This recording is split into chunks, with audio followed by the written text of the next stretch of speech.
여기서 이제 박근혜 전 대통령 재판 얘기를 좀 해보겠습니다. 오늘 첫 공판 준비기일이죠. 이게 열리긴 했는데 예상대로 박 전 대통령 나오지 않았고 변호인들만 유영하 변호사, 최명성 변호사 지금 들어가는 모습 보고 계신데 이수희 변호사님 예. 뭐 예상대로 안 나왔어요. 예. 그런 속에서 최순실 씨 측의 이경재 변호사가 자 이거의 최 씨의 뜻이다 이렇게 얘기하면서 이른바 분리심리 요청서를 좀 냈습니다. 그래서 이 재판을 좀 따로 좀 받고 싶다 이렇게 얘기하면서 그 이유를 좀 이제 이렇게 쭉 설명을 했는데 그 얘기를 좀 해보겠습니다. 자 이경재 변호사가 했던 얘기 이 얘기가 지금 화제가 되고 있는데 자 보겠습니다. 오랜 세월 존경하고 따르던 박 전 대통령을 재판정에 서게 한 대과 이게 이제 큰 허물이다 이런 얘기입니다. 에 대해서 말할 수 없는 자괴감이 있다. 이어서 또 이렇게 얘기했습니다.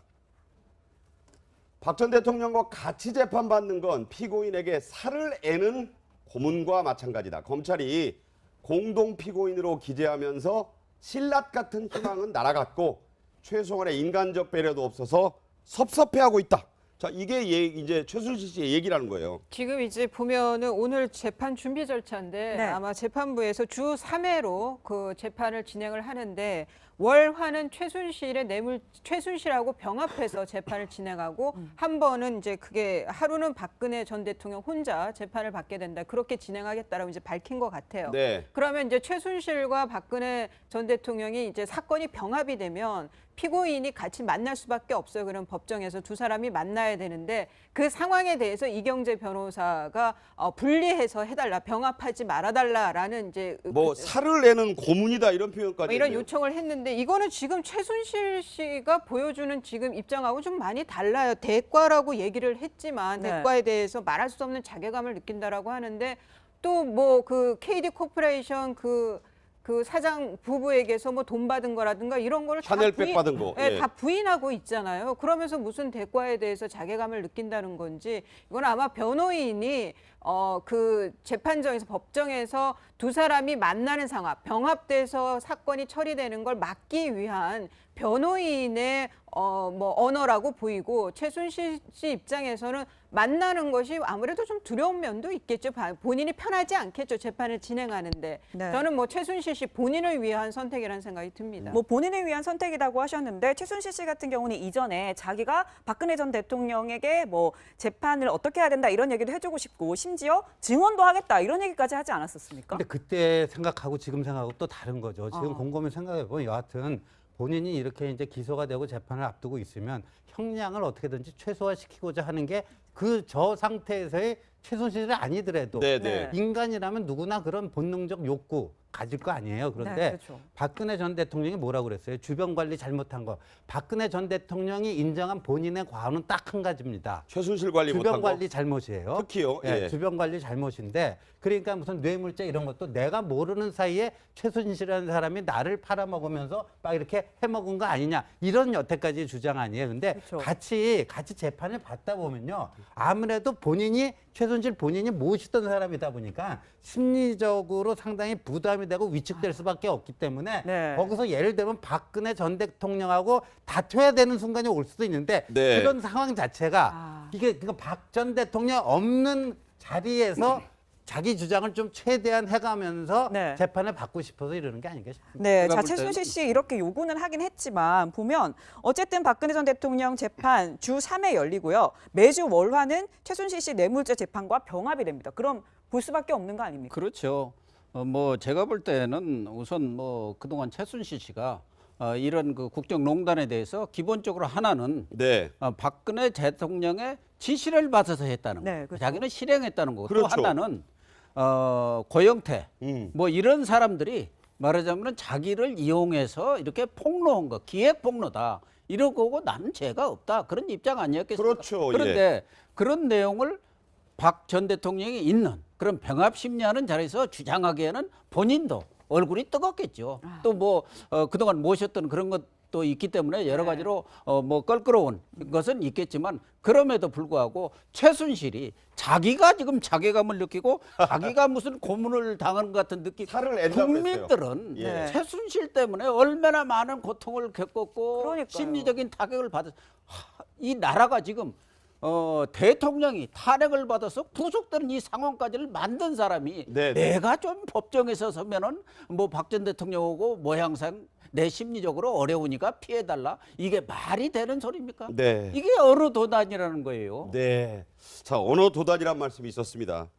자, 한 말씀. 제가요 최순실 씨의 구속 이후의 모습을 보면 정말 우리가 알고 있는 그 법률적 상식을 너무 많이 가르쳐줘요.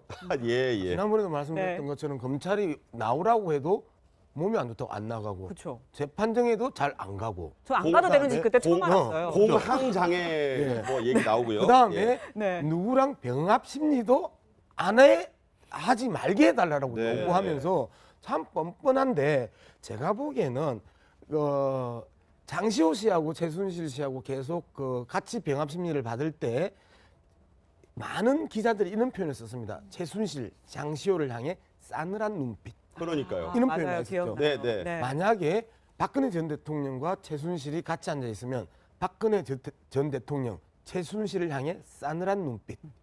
이런 것들이 쓰여질 거란 말이에요. 네, 네. 자기는 장시호 씨에게 끊임없이 싸늘한 눈빛을 쏘았음에도 불구하고 박근혜 전 대통령으로부터 자기는 싸늘한 눈빛을 받지 않고자 하는 네. 그러한 심리들을 표현한 것 아니냐. 저는 그렇게 봅니다. 네. 네. 참 좋은 포인트였다고 생각이 되고요.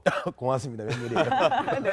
홍준표 후보가 요즘 조원진 후보가 얘기했을 때는 별로 이렇게 관심이 크지 않았는데 홍준표 후보가 요 며칠 사이에 박근혜 전 대통령 마케팅을 좀 한다 이런 지적이 있지 않습니까? 그래서 이런 가운데서 박근령 전 유경재단 이사장, 박근혜 전 대통령의 여동생이죠.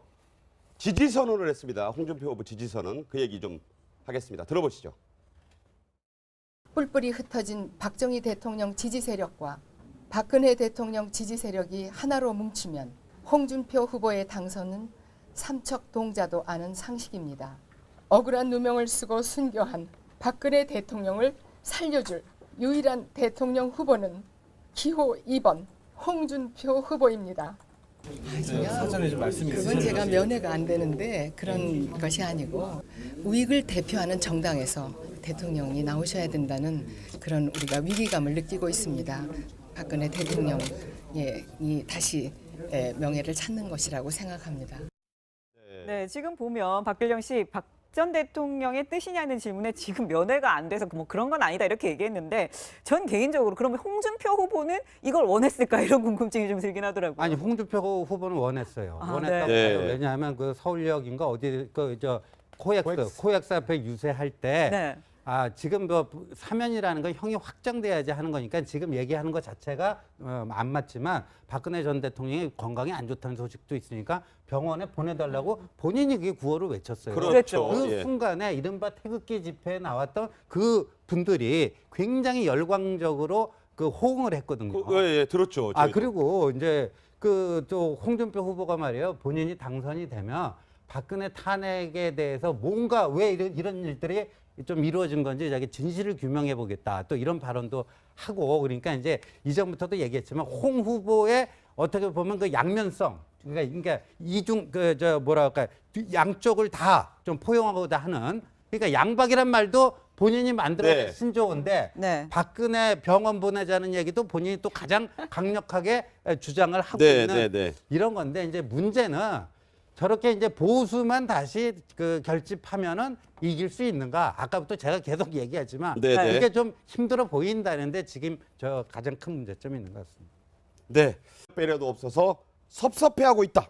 자, 이게 이제 최순실 씨의 얘기라는 거예요. 지금 이제 보면은 오늘 재판 준비 절차인데 네. 아마 재판부에서 주 3회로 그 재판을 진행을 하는데 월화는 최순실하고 병합해서 재판을 진행하고 한 번은 이제 그게 하루는 박근혜 전 대통령 혼자 재판을 받게 된다. 그렇게 진행하겠다라고 이제 밝힌 것 같아요. 네. 그러면 이제 최순실과 박근혜 전 대통령이 이제 사건이 병합이 되면 피고인이 같이 만날 수밖에 없어요. 그럼 법정에서 두 사람이 만나야 되는데 그 상황에 대해서 이경재 변호사가 분리해서 해달라, 병합하지 말아달라라는 이제 뭐 살을 내는 고문이다 이런 표현까지 뭐 이런 했네요. 요청을 했는데 이거는 지금 최순실 씨가 보여주는 지금 입장하고 좀 많이 달라요. 대과라고 얘기를 했지만 네. 대과에 대해서 말할 수 없는 자괴감을 느낀다라고 하는데 또 뭐 그 KD 코퍼레이션 그 사장 부부에게서 뭐 돈 받은 거라든가 이런 거를 샤넬백 받은 거. 예, 예. 다 부인하고 있잖아요. 그러면서 무슨 대과에 대해서 자괴감을 느낀다는 건지 이건 아마 변호인이 그 재판정에서 법정에서 두 사람이 만나는 상황, 병합돼서 사건이 처리되는 걸 막기 위한 변호인의 뭐 언어라고 보이고 최순실 씨 입장에서는 해가면서 네. 재판을 받고 싶어서 이러는 게 아닌가 싶습니다. 네, 제가 자 볼 최순실 때는 씨 이렇게 요구는 하긴 했지만 보면 어쨌든 박근혜 전 대통령 재판 주 3회 열리고요. 매주 월화는 최순실 씨 뇌물죄 재판과 병합이 됩니다. 그럼 볼 수밖에 없는 거 아닙니까? 그렇죠.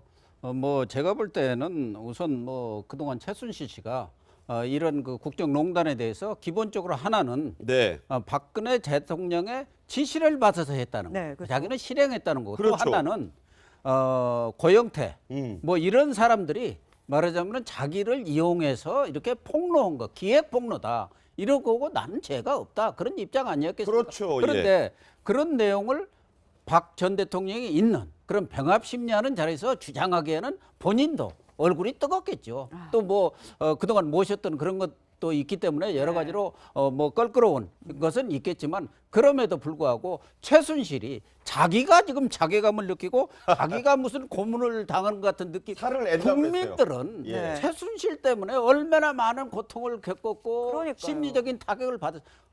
이 나라가 지금 대통령이 탄핵을 받아서 구속되는 이 상황까지를 만든 사람이 네, 네. 내가 좀 법정에서 서면은 뭐 박 전 대통령하고 모양상 하는 것이 아무래도 좀 두려운 면도 있겠죠.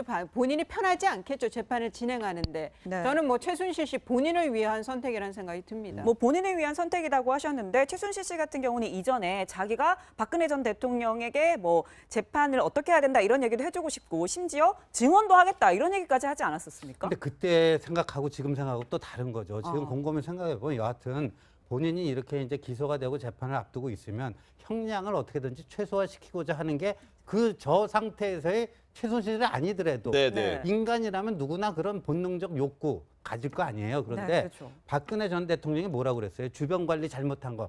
박근혜 전 대통령이 인정한 본인의 과오는 딱 한 가지입니다. 최순실 관리 주변 못한 거. 관리 잘못이에요. 특히요. 예, 예. 주변 관리 잘못인데 그러니까 무슨 뇌물죄 이런 것도 내가 모르는 사이에 최순실이라는 사람이 나를 팔아먹으면서 막 이렇게 해먹은 거 아니냐 이런 여태까지 주장 아니에요. 근데 그렇죠. 같이 재판을 받다 보면요 아무래도 최순실 본인이 모시던 사람이다 보니까 심리적으로 상당히 부담이 되고 위축될 수밖에 없기 때문에 네. 거기서 예를 들면 박근혜 전 대통령하고 다퉈야 되는 순간이 올 수도 있는데 네. 그런 상황 자체가 이게 박 전 대통령 없는 자리에서 자기 주장을 좀 최대한 심리적으로 어려우니까 피해달라. 이게 말이 되는 소리입니까? 네. 이게 언어 도단이라는 거예요. 네. 자, 언어 도단이란 말씀이 있었습니다. 자, 한 말씀. 제가요 최순실 씨의 구속 이후의 모습을 보면 정말 우리가 알고 있는 그 법률적 상식을 너무 많이 가르쳐줘요. 예, 예. 지난번에도 말씀드렸던 네. 것처럼 검찰이 나오라고 해도 몸이 안 좋다고 안 나가고 그렇죠. 재판정에도 잘 안 가고 저 안 가도 되는지 그때 처음 공- 알았어요. 공황장애 뭐 얘기 나오고요. 그다음에 예. 네. 누구랑 병합 심리도 하지 말게 해달라고 네. 요구하면서 참 뻔뻔한데 제가 보기에는 장시호 씨하고 최순실 씨하고 계속 같이 병합 심리를 받을 때 많은 기자들이 이런 표현을 썼습니다. 최순실, 장시호를 향해 싸늘한 눈빛. 그러니까요. 이런 맞아요. 표현을 했었죠. 기억나요. 네, 네. 만약에 박근혜 전 대통령과 최순실이 같이 앉아 있으면 박근혜 전 대통령, 최순실을 향해 싸늘한 눈빛. 이런 것들이 쓰여질 거란 말이에요. 네, 네. 자기는 장시호 씨에게 끊임없이 싸늘한 눈빛을 쏘았음에도 불구하고 박근혜 전 대통령으로부터 자기는 싸늘한 눈빛을 받지 않고 여기서 이제 박근혜 전 대통령 재판 얘기를 좀 해보겠습니다. 오늘 첫 공판 준비기일이죠. 이게 열리긴 했는데 예상대로 박 전 대통령 나오지 않았고 변호인들만 유영하 변호사, 최명성 변호사 지금 들어가는 모습 보고 계신데 이수희 변호사님 뭐 예상대로 안 나왔어요. 예. 그런 속에서 최순실 씨 측의 이경재 변호사가 자 이거의 최 씨의 뜻이다 이렇게 얘기하면서 이른바 분리심리 요청서를 좀 냈습니다. 그래서 이 재판을 좀 따로 좀 받고 싶다 이렇게 얘기하면서 그 이유를 좀 이제 이렇게 쭉 설명을 했는데 그 얘기를 좀 해보겠습니다. 자 이경재 변호사가 했던 얘기 이 얘기가 지금 화제가 되고 있는데 자 보겠습니다. 오랜 세월 존경하고 따르던 박 전 대통령을 재판정에 서게 한 대과 이게 이제 큰 허물이다 이런 얘기입니다. 에 대해서 말할 수 없는 자괴감이 있다. 이어서 또 이렇게 얘기했습니다. 박 전 대통령과 같이 재판받는 건 피고인에게 살을 애는 고문과 마찬가지다. 검찰이 공동 피고인으로 기재하면서 신라 같은 희망은 날아갔고 최소한의 인간적